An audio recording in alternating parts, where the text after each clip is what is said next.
초대교회에 있었던 가장 큰 혼란 가운데 한 가지가 거짓 교사와 관련된 문제. 그러니까 당신을 내가 어떻게 믿어?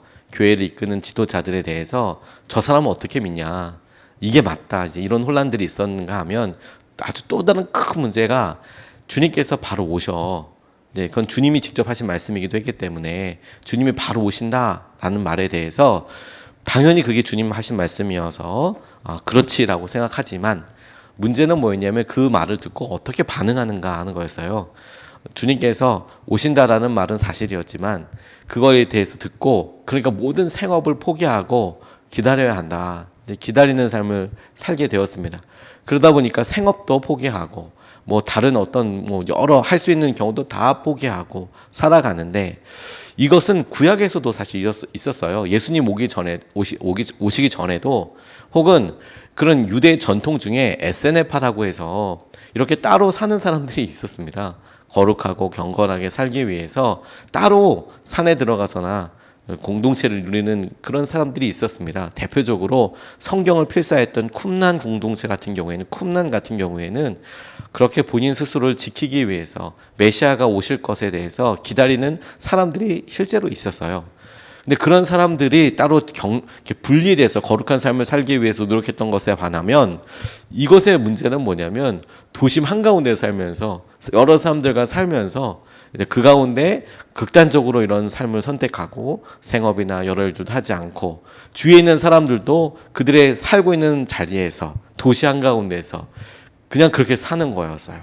그러면 이것이 뜨거운 열심과 열정으로 하게 되는 것은 뭐 그걸 보고도 열심은 대단하다고 싶지만 이것이 점점 길어지면서 주위에 있는 사람들이 함께 그분들을 책임져야 하는 거죠. 같이 신앙생활을 하고 교회에 있는데 주님 오실 것에 대해서 이야기를 하고 주위에 있는 사람들 그분들을 다 책임지고 점점 이 어려운 삶의 혼란의 갈등의 이유가 되기 시작했습니다. 시작은 주님 오신다는 것을 기다리는 거였지만 그런데 이것에 대해서 반응이 극단적으로 달랐던 거예요. 그렇게 생각하는 사람들, 거짓 교사들도 있었지만 그런데 바울이 보기에는 그것이 전혀 다르게 보여졌어요. 바울은 오히려 주님 오실 날이 분명하니까 더 열심히 있어야 되는 거 아니냐. 주님 오실 날이 분명하다면 주님이 오실 때 열매를 찾으실 텐데 그 열매에 대해서 더 우리가 집중하고 더 하나님 나라를 위해서 열심을 다해야 되는 거 아니냐. 그렇게 오히려 이야기하게 되거든요. 이 극명한 것을 통해서 하나님께서 우리에게 이 마지막 때에 이렇게 해라라고 바울이 우리에게 이야기하는 거라고 싶어요. 이런 것들은 집중해서 해봐라. 이런 것들은 하지 말아라. 혹은 그 하지 말아라와 함께 구분해봐라. 이걸 어떤지 그걸 잘 분별해보고 행동해라. 구체적으로 이렇게 도전하는 부분이라고 저는 붙잡았습니다. 첫 번째로 바울이 구체적으로 적극적으로 이건 해라.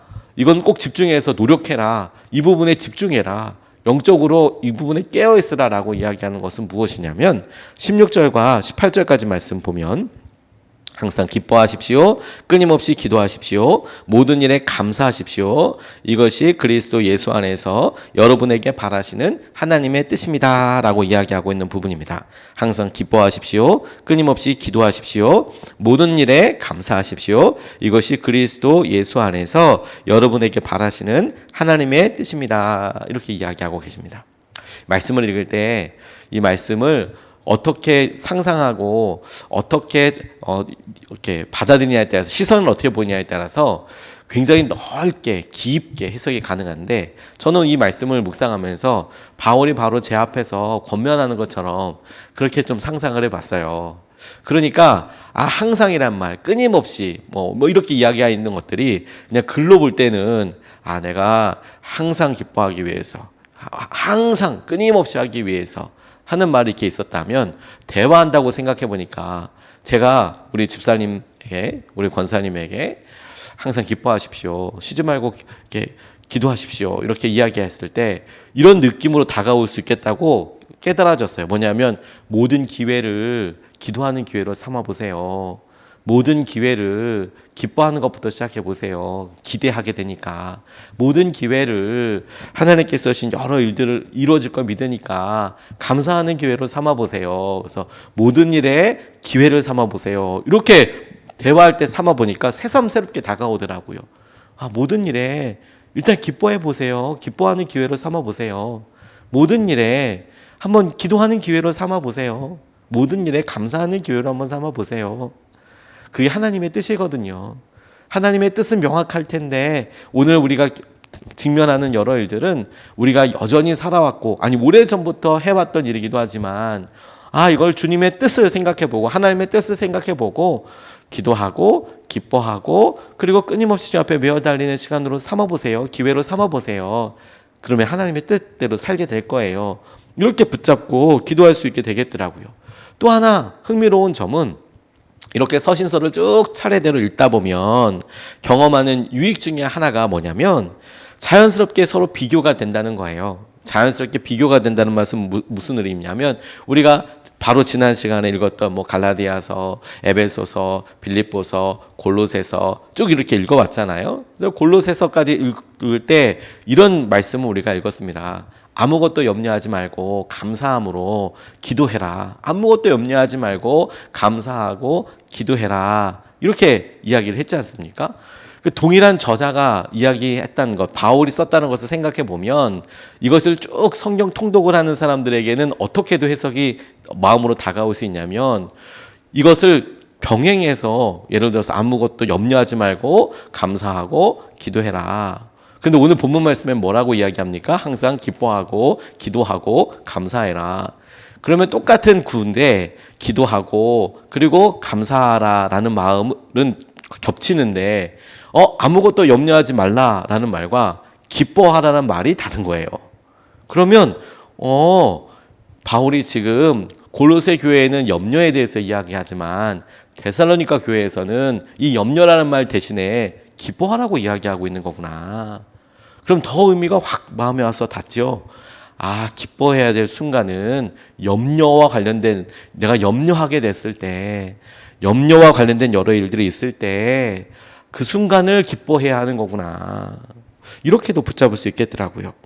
항상 기뻐할 수 있는 이유 뭘까요? 우리가 그냥 기쁘니까 마음속으로 그런 기쁨이 느껴지니까 그래서가 아닙니다. 항상 어려움이 있고 염려가 될 수는 있죠. 그런데 염려되고 그렇게 마음속에 걱정이 되는 부분들을 보고 하나님께서 오늘도 이 일을 함께하고 계시고 알고 계시니 그 하나님을 기대하는 마음으로 기뻐할 수 있죠.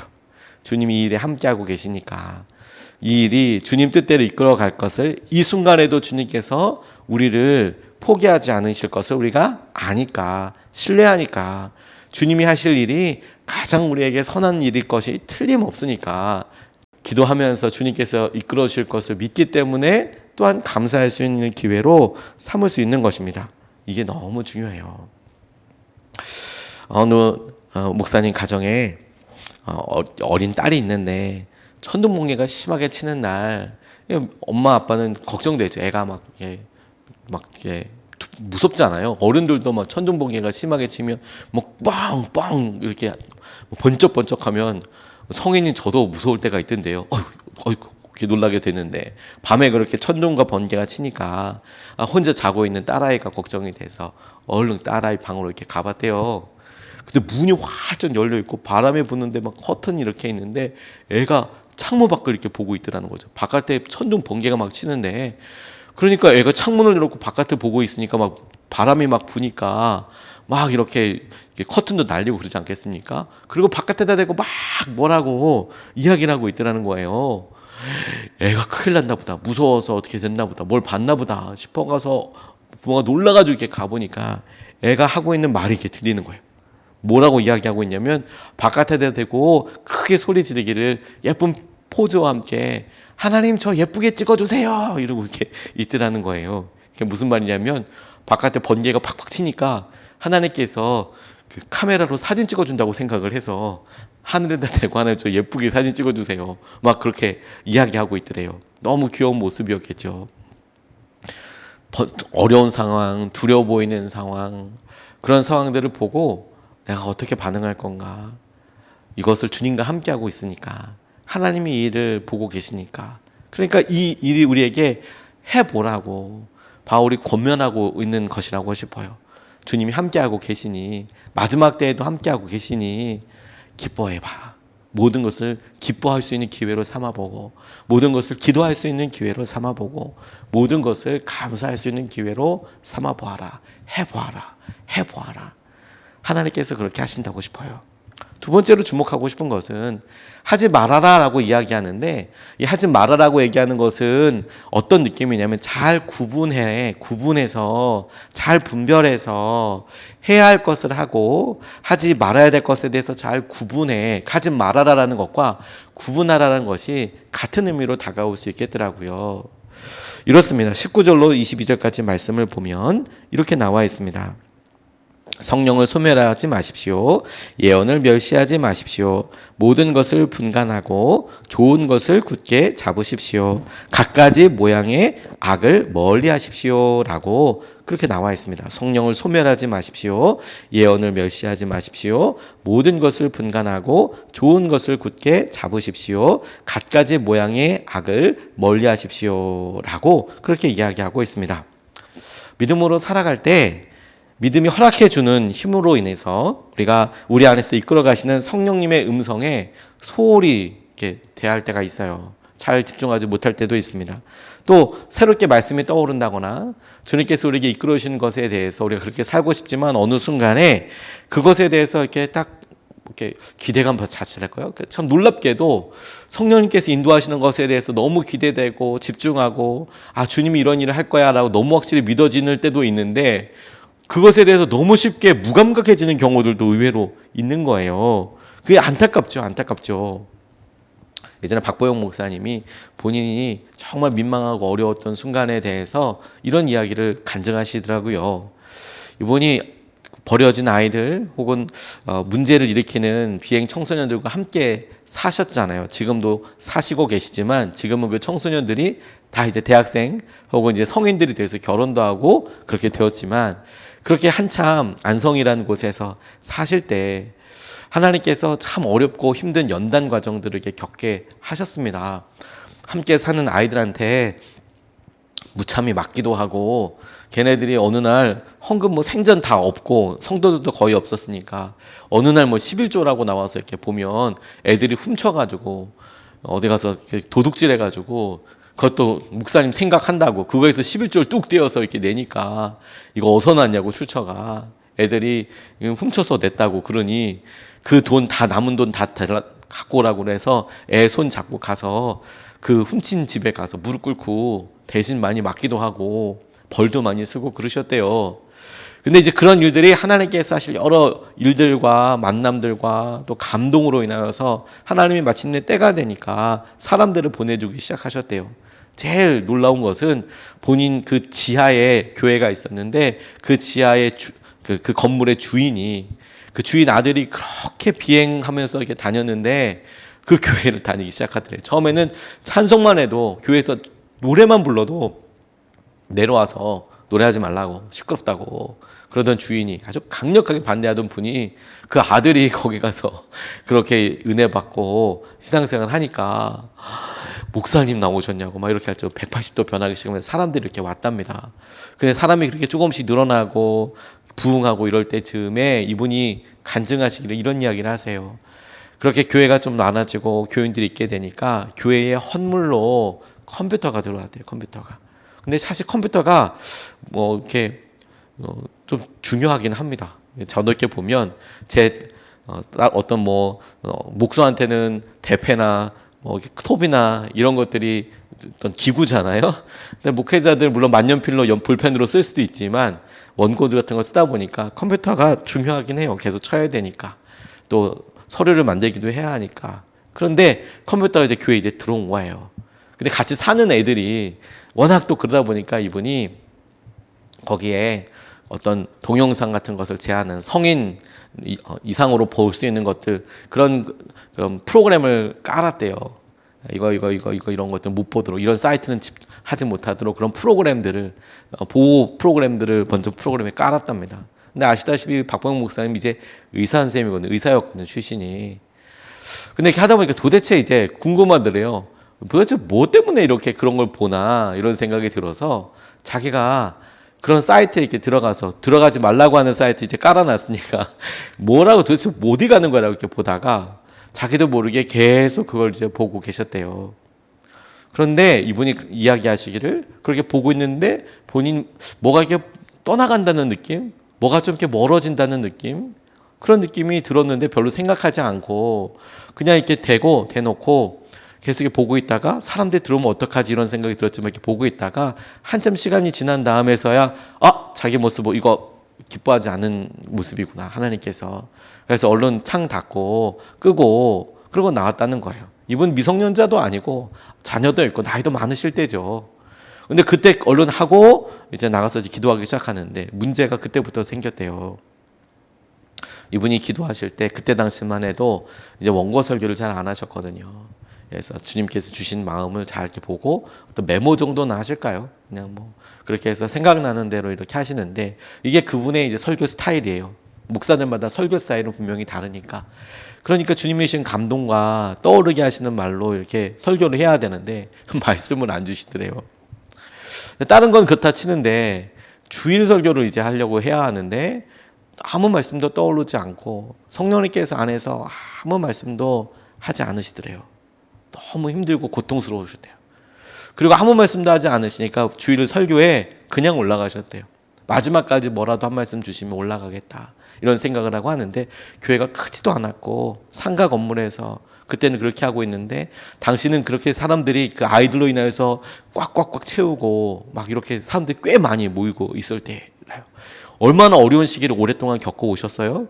근데 이제 성도들이 많이 차기 시작했고 주일 예배고 거기다가 그럼 어른들도 있고 애도 있고 애랑 같이 데리고 온 뭐 엄마들도 있고 다 있을 거 아닙니까? 근데 그 앞에 섰는데 아무 말씀도 안 하시던 성령께서 갑자기 마음속에 네가 무슨 일을 했는지 사람들 앞에서 이야기해라 이렇게 말씀하시는 것 같더래요. 너 사람들 앞에서 어떻게 네가 무슨 일을 뭘 했는지를 이야기해라. 그러니까 저도 알고 있는 거겠죠. 너무 부끄럽고 창피하더랍니다. 본인이 나이가 있는데 그렇게 이야기하는 것도 그렇고 그리고 지금 성도들이 그리고 아이들이 자기를 믿고 여기까지 따라와 줬는데 그런 이야기라는 게 너무 무참하고 내가 성인이고 내가 지금 이게 목회자인데 그걸 내가 했다고 이렇게 지금 사람들 앞에서 얘기하는 게 너무 부끄럽지만 본인이 그때 그냥 알았던 게 내가 여기서 순종하지 못하면 하나님께서 내게 영영 말씀하시지 않으시겠구나 이런 마음까지 간절한 마음이 들어서 차마 대놓고는 이야기하지 못하고 등을 이렇게 뒤돌아서 마이크가 있으니까 뒤돌아보고 사실 여러분 제가 어느 날 이렇게 컴퓨터가 들어왔는데 그랬습니다. 그랬더니 애들이 막 웃더래요. 그 같이 있던 청소년 애들이 막 키득키득 웃고 막 웃더래요. 너무 부끄럽고 창피하죠. 어른인데. 그렇게 했다가 오늘은 그래 제가 그래 도저히 말씀을 못 전한다고 그렇게 얘기하면서 같이 그냥 기도하면서 오늘 예배 이렇게 하자고 설교 못 한다고 그리고 이제 뒤돌아서 그렇게 마이크에다 대고 이렇게 얘기한 다음에 차마 부끄러워서 마주보고는 못 하겠고 뒤를 돌아서 이렇게 얘기한 다음에 기도하자고 기도하고 본인도 강단 위에서 기도하는데 성령의 놀라운 임재와 다시 회복시켜 주시는 은혜를 경험하게 되셨대요. 모두가 다 그렇게 해야 된다고 말씀드리는 것은 아닙니다. 어떤 분들에게는 그것이 너무 깊은 도전이 될 수도 있지만 어떤 분들에게는 뭐 그렇게까지 하나라고 생각될 수도 있겠다고 싶기도 합니다. 그런데 중요한 부분은 뭐냐면 성령님께서 나와 함께하고 계시지라는 것에 대해서 일상의 아주 소소하고 작은 일들 심지어 화 한 번만 내도 그렇게 아침마다 기대가 되고 그렇게 하나님께서 주신 희망과 마음을 느끼게 되는데 화 한 번, 성질 한 번 확 내고 나면 도대체 주님이 내 마음속에 뭐라 말씀하셨는지 모르게 되고 깨닫게 되는데 시간이 걸리는 경우들이 의외로 되게 많은 거예요. 그러니까 날마다 우리가 조심스럽게 새벽 예배를 혹은 우리의 기도의 시간들을 우리가 봐야 될 여러 일들을 그렇게 의지하고 기대하고 그렇게 나아왔는데 그런데 뭐 화를 한번 낸다든지 뭐 한번 실수한다든지 뭐 욕을 한번 했다든지 뭐 이렇게 우리가 좀 했던 여러 일들을 통해서 보니까 어느 순간에 그렇게 마음속에 충만하고 마음속에 평안함이 있고 이런 것들이 확 사라질 수 있다는 거죠. 이게 문제인 거죠. 이게 그 성령을 소멸치 말고라고 이야기할 때 그 성령은 다른 이게 말하는 게 아닙니다. 계속 이렇게 임재와 함께 가게 될 때 성령을 소멸하지 말고 우리 안에 계신 성령님을 집중하고 어떤 일을 하시는지를 보는 것에 대해서 네, 집중하고 예언을 멸시하지 말고, 이 예언은 뭐냐면 설교예요, 설교. 하나님께서 하시는 말씀을 보다가 깨달아지는 말씀, 그 일이 내게 하는 것에 대해서 와, 내가 한번 이것을 한번 따라봐야지, 순종해야지, 이런 마음에서 어느 순간에 아이 뭐 말씀은 이렇게 얘기하지 뭐 늘 많은 부분에 이런 거 멸시한다는 거죠. 무시하지 말고 모든 것을 분간하고, 이것을 지금 내가 이거 어떻게 살아가는 거지, 이게 어떤 의미인지 분간하고, 그 분간해서 좋은 것을 굳게 잡아라. 구분해서 좋은 것을, 그리고 좋은 것이 있고 악한 것이 있다면 모양이라도 멀리 버려라. 그게 성령을 소멸치 않고 예언을 멸시하지 않는 굉장히 중요한 방법이에요. 구분해서, 분간해서 좋은 것과 악한 것을 나누고, 좋은 것은 붙잡고 악한 것은 모양이라도 버리고, 그러면 성령을 소멸하지 않게 되고 예언을 멸시하지 않고 오히려 계속 기뻐하고 계속 기도하고 계속 감사하는 삶을 살 수 있게 될 거예요. 오늘 그것을 붙잡고 같이 기도하고 싶습니다. 오늘 두 가지 말씀을 좀 같이 나눴습니다. 오늘도 적극적으로 한번 해보세요 라고 했던 말은 항상 기뻐하는 것, 기도하는 것, 감사하는 것, 오늘 그 세 가지로 하면 항상 모든 것을 그런 기회로 삼아 보세요. 아이들 학교 보낼 때 기뻐하는 기회로 삼아 보세요. 아이들 보내고 났을 때 기도하는 기회로 삼아 보세요. 오늘 여러 되놓고 혼자서 여러 생각들을 할 때 감사하는 기회로 삼아 보세요. 또 하지 말라고, 구분하라고 이야기하는 두 번째는 성령께서 함께하고 계시고 예언을 멸시하지 말라고 하셨으니까 오늘 내가 있는 여러 일들 한번 분간해 보세요. 구분해 보고 선한 것과 좋은 것과 악한 것을 나눠보고, 좋은 것은 계속 따라가 보려고 하고 악한 것은 모양이라도 냄새라도 흉내라도 내보지 않고 버리도록 구분하고 오늘도 한번 성령을 충만하게, 성령에 소멸하지 않고 말씀대로 따라가 보는 삶을 살아봐 보십시오. 붙잡고 두 번 나눠서 같이 기도하겠습니다. 첫 번째로, 주님을 더욱 신뢰함으로 항상 기뻐하고 기도하고 감사하게 주십시오. 하나님, 주님을 더욱 신뢰하게 하여 주셔서 기뻐하게 되고 기도하게 되고 감사하게 하여 주십시오. 그러니까 첫 번째로 같이 함께 기도하시겠습니다.